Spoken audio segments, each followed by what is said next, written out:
Gempi minta adik, Gading Marten dan Giselle bingung.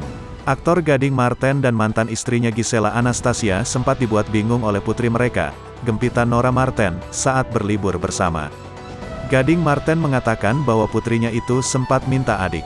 Hal itu langsung membuatnya dan Giselle bingung. Sama Gempi tuh menyenangkan selalu bercanda, terus pengen punya adik.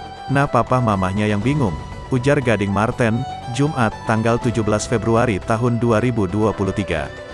Gading menekankan bahwa ia berusaha memenuhi segala permintaan Gempi, akan tetapi untuk permintaan itu ia masih bingung.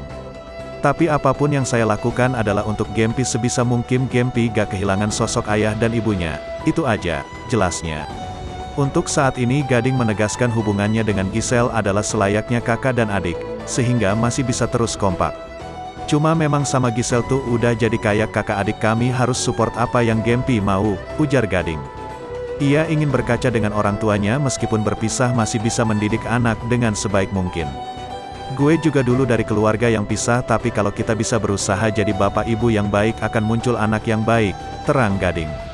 Sekadar informasi, beberapa waktu lalu kekompakan Gading Marten dan Gisela Anastasia yang berlibur bersama Gempita jadi buah bibir di media sosial. Meski sudah berpisah mereka masih tetap kompak untuk urusan mengurus dan menemani Gempita.